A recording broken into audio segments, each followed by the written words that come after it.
Uma coisa que me chama muita atenção, quando a gente fala nessa prospecção de atletas, Josa, a gente, por exemplo, eu sou santista, o Felipe é palmeirense, obviamente a gente vai se lembrar de casos que aconteceram no nosso clube, né? Eu me lembro muito bem quando o Galo treinava o Santos e surgiu a oportunidade do Santos trazer o Falcão Garcia. E aí o Galo falou, não precisa, a gente tem o Geilson aqui.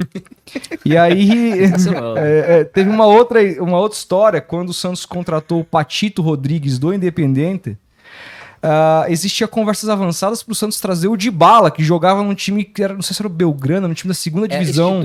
Instituto Central Córdoba. O Central Córdoba. E Palmeiras, não queremos quase trouxe o Rames então, também. não queremos o Dybala porque jogou na segunda divisão, não nos interessa. Queremos o Patito Rodrigues, aquela porcaria de jogador. Exatamente. O Palmeiras teve a oportunidade de trazer o Rames Rodrigues, não trouxe essa coisa.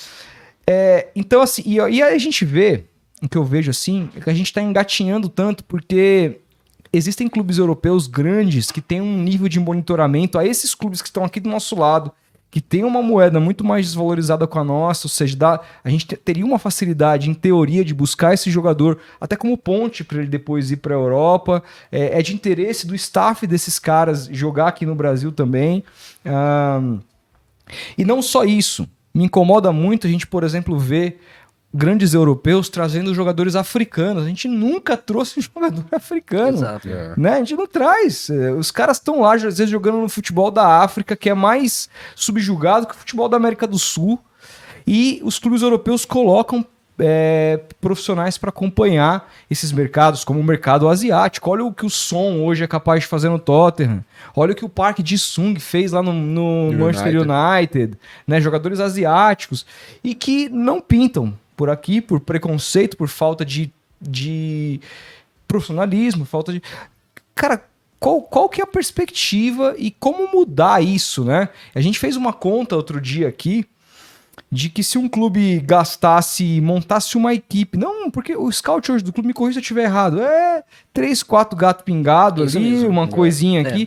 Montasse uma equipe, um escritório, nós vamos abrir um escritório, vamos contratar aí pessoas, sei lá, pessoas que amam futebol, que estão se profissionalizando em estatística, aquela coisa toda, vamos contratar, vamos montar umas 20 pessoas, cada um vai acompanhar um mercado diferente, vai haver reuniões aqui toda semana para discutir quem são os principais prospectos para cada posição, não só para avaliar a questão técnica, mas para avaliar o jogador na cabeça, como que se comporta, porque isso intervém muito na questão da performance do jogador. A gente fez uma conta que se o clube gastasse mais ou menos um salário bom para cada um dessas pessoas, imagina quanto que um moleque desse ia gostar de ganhar 20 mil por mês para fazer um trabalho legal.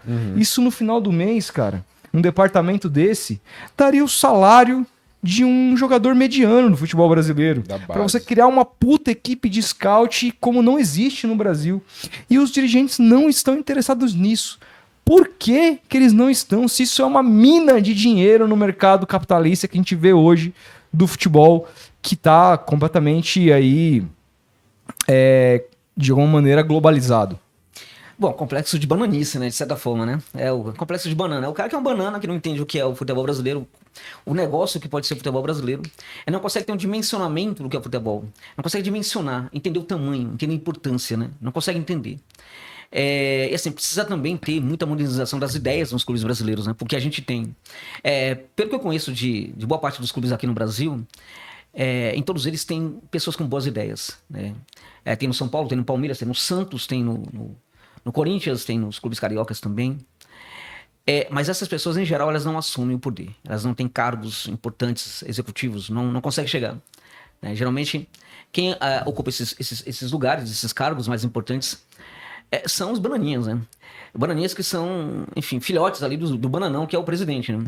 A gente tem um problema de uma espécie de clube de amigos que funciona em vários clubes aqui do Brasil, né? Há uma instituição do favor que opera também dentro dos clubes, né? Então, pela maneira como está configurado também a associação, né? Muitas vezes, o cara, ele é eleito por causa de um favor, né? Um favor Então, ele é eleito e aí quando ele vira presidente, ele vai devolver o favor, ele devolve com um cargo. Geralmente um cargo que dá poder para esse amigo dele. E esse amigo dele acaba montando também ali geralmente uma equipe e tal, e aí distribui cargos também. E aí, nessa distribuição de cargos, pegar aqui, por exemplo, um exemplo de um clube que, para mim, é uma referência assim, de reestruturação, que é o Flamengo. O Flamengo fez um trabalho fenomenal, cortou na carne, fez um trabalho seríssimo de reestruturação, mas mesmo o Bandeira, ele teve dificuldades. E mesmo o Flamengo, que teve... em que muitos processos eram muito, muito, muito honestos até, né? Houve uma montagem de uma equipe de scout no Flamengo, o Sim do Flamengo. O cara que montou o Sim, né? Ele foi o cara que apoiou o Bandeira naquela gestão. E aí ele foi entregue, por exemplo, esse direito de montar, de contratar os profissionais e tal, aquela coisa toda. A indicação, ela não passa necessariamente pela competência do profissional, passa pela amizade que esses profissionais têm com aquele dirigente que está indicando-os. É muito difícil não ser assim. É muito difícil, né?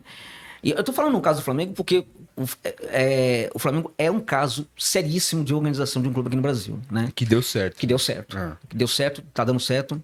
E pode dar certo durante muito tempo se não fizerem muita bobagem, né?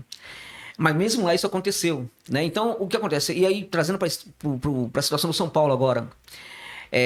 O São Paulo, que provavelmente pode cair na próxima temporada ou em outra, né?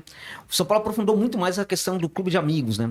Então, a gente sabe que tem ali um médico que o médico do São Paulo, o chefe da equipe médica do São Paulo, é um pediatra, né? Para você entender. Como é que um pediatra pode ocupar um cargo daquele, né? O jogador não é criança, né? Então, não tem o menor cabimento, tem alguma coisa errada aí. Né? E assim, independente do que acontece no São Paulo, tem casos de jogador que foi operado, né? E aí o jogador, material ali, cirúrgico ficou no corpo do jogador, tal. Nada aconteceu, nada acontece, porque esses profissionais não são demitidos, porque eles são amigos, né? E os amigos também acabam indicando outros amigos ali para os cargos. A gente sabe disso, que o chefe da equipe médica do São Paulo é assim. A gente sabe, por exemplo, que o cara do scout talvez não funcione. A gente sabe, por exemplo, que o diretor de futebol não funciona. A gente sabe que a preparação física não funciona, que a gente vê isso dentro de campo. Mas o que nós não sabemos é que não funciona muitas outras coisas, porque não é somente o diretor de futebol ou o cara da preparação física que é indicado por ser amigo. O cara que cuida da informática do clube também é indicado por ser amigo. Nossa. E pode parecer que não, mas esse cara que é o chefe da informática do clube, né? O trabalho dele, se não for bom, também de uma forma ou de outra, né, de forma muito indireta, vai respingar no trabalho da equipe também dentro de campo. Então tem muita coisa para se fazer no futebol brasileiro. Absolutamente muito. Agora, isso passa muito pela profissionalização que ocorre de uma maneira bastante incipiente. Isso acontece muito também por causa da incapacidade de olhar para o que é o futebol brasileiro de verdade, o que é o clube de futebol, como é que o clube deve ser inserido no futebol, pela incapacidade de entender a grandeza do futebol brasileiro e como ele poderia, por exemplo, arrumar meios, né, de lidar com a grandeza do futebol europeu, né? A gente fica aqui nessa expectativa de que um dia um clube brasileiro vai conseguir ganhar de um clube europeu no Mundial da FIFA, né, por exemplo. Né? A gente pode até ganhar, dentre outras coisas, porque a despeito da grana que cada vez é maior para os clubes europeus, eles não se importam tanto assim com esse Mundial da FIFA como os clubes sul-americanos e latino-americanos. Né? Agora, a gente vai ganhar sobretudo quando a gente entender que não podemos, não precisamos ter um time muito forte para chegar lá, para ganhar. Precisamos reconstruir a grandeza do futebol brasileiro, que automaticamente teremos grandes clubes e, num certo momento, um desses grandes clubes vai conseguir peitar um clube europeu e vai conseguir vencê-lo de uma maneira muito natural e não sendo uma zebra, por exemplo, né? E para que isso aconteça, vários processos precisam ser modernizados, né? Muitos processos, desde ida ao mercado, profissionalização. Você falou, por exemplo, dessa questão da montagem de uma equipe, né? O Palmeiras sinalizou com a eleição da Leila que isso seria feito, né? Eu fiquei numa expectativa muito grande, né? E eu supunha que a equipe muito forte, com muitos profissionais, fosse montada. Isso não aconteceu, até hoje isso não aconteceu. É mais uma promessa da Leila que ela não cumpriu. A Leila é uma dirigente que eu pego muito no pé dela, né? Felizmente, no caso do Palmeiras, muitos torcedores do Palmeiras entendem, né? Porque, por exemplo, eu pego muito no pé de torcedores do Corinthians e dos dirigentes do Corinthians e eles não entendem muito. Ficou Agora, bravo com você? não entendem. Os dirigentes do Corinthians, os torcedores não entendem como eu pego no pé do Duílio. O pessoal não entende que, na verdade, eu estou criticando ações negativas, na minha opinião, do dirigente, ao mesmo tempo que eu elogio quando ele tem boas ações, né, também. E a Leila, para mim, por exemplo, é uma dirigente bastante complicada. Acho que é uma dirigente que pode ser muito maléfica para o Palmeiras em vários aspectos, na minha opinião. Depois a gente pode até falar disso aí. Agora, a questão eu supunha que ela fosse montar essa equipe. E precisaria ser uma equipe muito, muito grande, com muitos profissionais, sim, aí talvez uns 10 profissionais no mínimo. Quando você tocou aí no fato de que uma equipe de scout tem 3 ou 4 profissionais, tem time que tem dois. O São Paulo até outro dia tinha 2 profissionais, agora tem 3, né? Por exemplo, o Lanús, né, que tem 8. Você falou do Rames Rodrigues, né? O Rames Rodrigues foi um projeto do Banfield de ir para o mercado sul-americano buscando oportunidades, né? E naquela ocasião, mesmo que trabalho incipiente, eu fui consultado por esse projeto também, né, do Banfield, né? Recentemente foi consultado para um projeto parecido do Ginásio La Plata, que está tentando fazer a mesma coisa que o Banfield fez no passado, né? E eu percebo, assim, clubes que são muito frágeis, muito, muito pequenos, né, conseguem ter sucesso. Imagina um clube brasileiro com sucesso que não teria. Agora precisa ter uma equipe muito forte, com profissionais muito bons. Não dá mais para termos o olheiro do passado, né, o velho olheiro, ao contrário do que muita gente pensa. Tem muito técnico mais antigo que leva olheiro para os clubes. Tem clube aí, por exemplo, que a contragosto precisa pagar salário para o olheiro do técnico, né? Pouca gente sabe disso. E o olheiro muitas vezes não faz nada, porque ele não consegue mais ter o trabalho que ele tinha antes, não tem nem muito.